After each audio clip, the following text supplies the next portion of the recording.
ஆடு முதல் யானை வரை யானை வரை யானை வரை ஈ முதல் எறும்பு வரை எறும்பு வரை ஆடு முதல் யானை வரை யானை வரை யானை வரை ஈ முதல் எறும்பு வரை எறும்பு வரை ஆடு முதல் மனிதனுக்கும் மனிதனுக்கும் கல்லுக்கும் இருக்கும் தேரைகளுக்கும் தேரைகளுக்கும்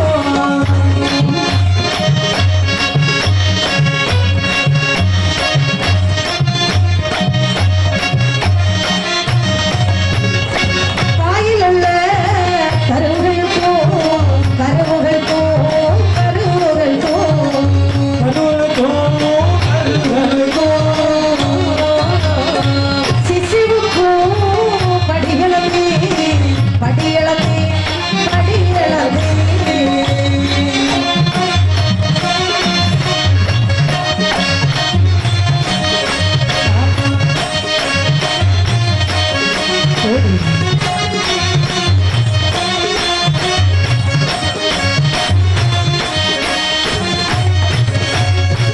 எல்லோருக்கும் படி கொடுத்தேன் என்றார் பார்வதி. அதை ஏற்க மறுத்தாள்.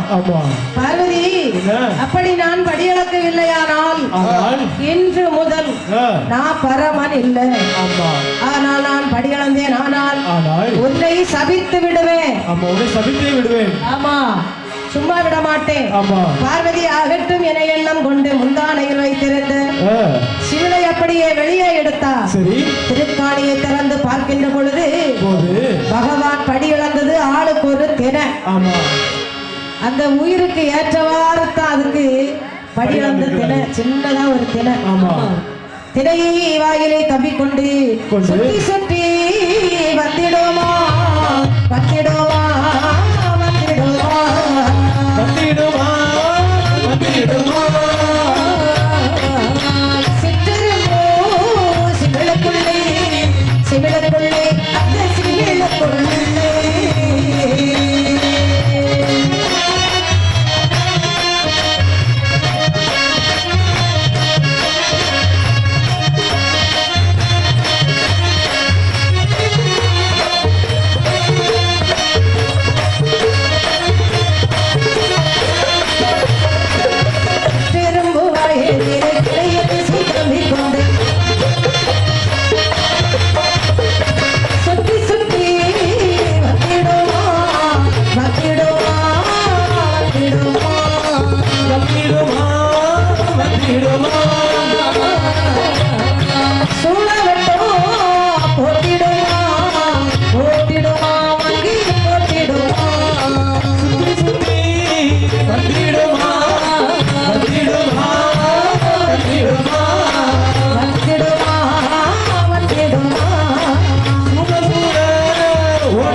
சிவனை திறந்து பார்த்த போது ஆளுக்கு ஒரு திரையரிசிய எறும்பு வாயிலை கவி பிடித்துக் கொண்டு சுத்தி சுத்தி வந்திடமா சுளகட்டம் போட்டிடமா திரையரிசியை அப்படியே தூக்கி கொண்டு வருகிறது சிற்றரம்பு.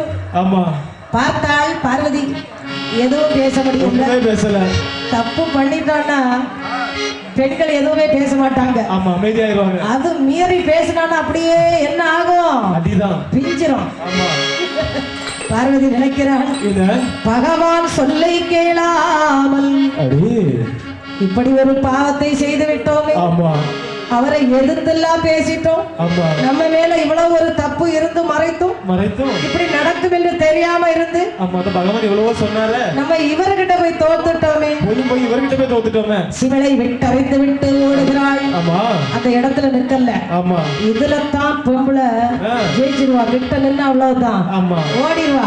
அடிதான் கிடைக்கும். ஆமா, ஓடி எங்கே வாராளையா வாராளையா ஆதி சிவனே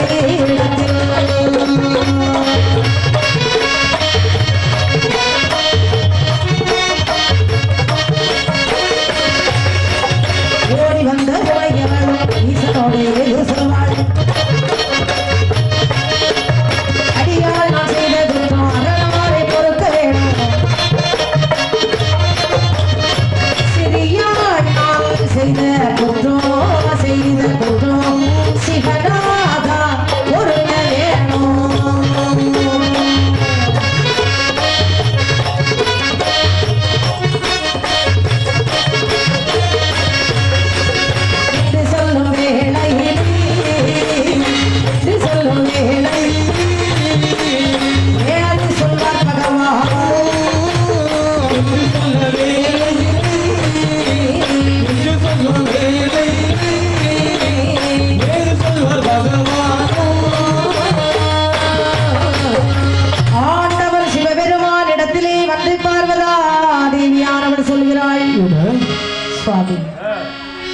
தெரியாமல் தப்பு நடந்து விட்டது.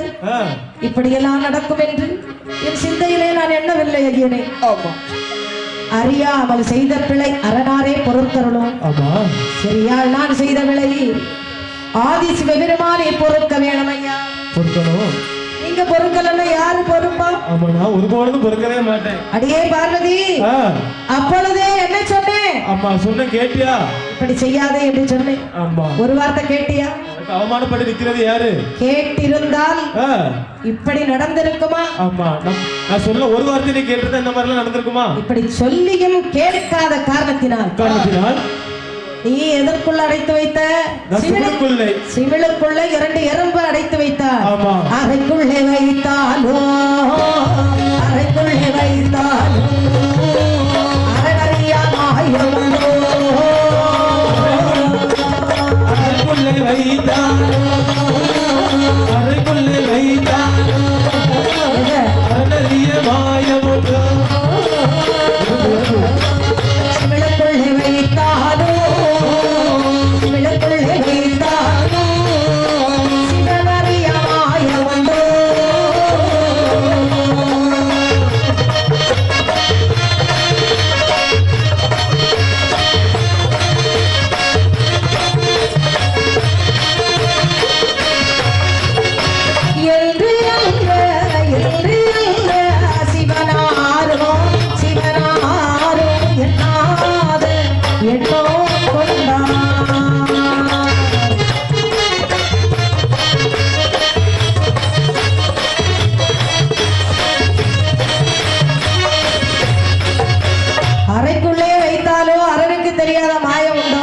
ஒரு மாயமும் இல்லையே. நீ எங்க எதை ஒளித்து வைத்தாலும் எனக்கு தெரியாம இருக்குமா? அம்மா நீ ஒளிச்சு வச்சு எல்லாம் இப்ப பாத்தியா? சிவனுக்குள்ள வைத்தாலும் சிவனுக்கு அறியாத மாயம் உண்டா? ஆமா. நீ எங்க வைத்தாலும் நான் எடுத்து விடுவேன். ஆமா. என்று அந்த சிவனார் அடி சாபம் விடுகிறார். ஆமா. நீ தப்பவே முடியாது. ஏன்றது நீ தப்பிக்கவே முடியாது. காலில் விழுந்து பார்வதியானவள் சிவபெருமானிடத்துல மன்னிப்பு கேட்டார். ஆமா. மன்னித்து விடுங்க சுவாமி. ஒருபொழுதும் மன்னிக்க மாட்டேன் பார்வதி, ஒருபொழுதும் மன்னிப்பு கிடையாது. இது திரிலோக மக்களுக்கு ஒரு பாடமாக அமைய வேண்டும். பூலோகத்துல வாழக்கூடிய மக்களுக்கு என்னது பாடமாக அமைய வேண்டும். அன்னையான பார்வதிக்கு படி இழப்பு பரம ரகசியம். அது ஆண்களுக்கு மட்டும்தான் தெரிந்ததாக இருக்க வேண்டும். என்ன ஒரு ரகசியமாக இருந்தாலும் சரி, தாலி கட்டி அழைத்து வந்த மனைவியாக இருந்தாலும் சரி சொல்லக்கூடாது. நல்லா சொல்லுங்க சுவாமி, சொல்லுங்க சுவாமின்னு கேட்பா. இவர் நல்லா அவுத்து விட்டுருவாரு. ஒண்ணு விடாம அவ்வளவு சொல்லிடுவாரு. எப்பா கண்ணுல ஏதோ நோய் இருக்கோ? எப்போ முடியல. இப்படியாக நல்லா சொல்லுங்க சொல்லுங்க நீ சொல்லுவா. இவரு இருக்கிற ரகசியம் எல்லாம் என்ன செய்வாரு? கட்டுன மனைவி கிட்ட நல்லா சொல்லிக்கிட்டே இருப்பாரு. கேட்டுக்கிட்டு இவ ஊரு முழுசும் கொண்டு சொல்லிடுவா. ஆமா. இப்படியாக என்னை பரமனாக இருக்கப்பட்ட ஆதி சிவபெருமான் என்று அறியாமல் நீ என்னை பரிசோதனை செய்த காரணத்தினால் உனக்கு முதல் சாபம் சொல்லுகிறேன் கேளு. பேச்சியாக நீ பிறந்து பிணங்களை தின்ன வேணும். என்ன சாபம் கொடுக்கிறார்? பேச்சியாக பிறந்து பிணங்களை அருந்த வேண்டும். இது உனக்கு முதல் சாபம். இரண்டாவது சாபம் என்ன கொடுக்கிறார் பாருங்க. தக்கனுக்கு மகளாக நீ பிறக்க வேணும். அடி அடியே பார்வதி, தக்கனுக்கும் வேதவல்லிக்கும் மகளாக நீ பிறந்து வளர்ந்து வர வேணும். 12 வயது உரிய வயதுல உன்னை மாலை மணம் முடிக்க வருவேன். இது இரண்டாவது சாபம். உனக்கு மூன்றாவது சாபம் என்ன தெரியுமா? அட்ட காளி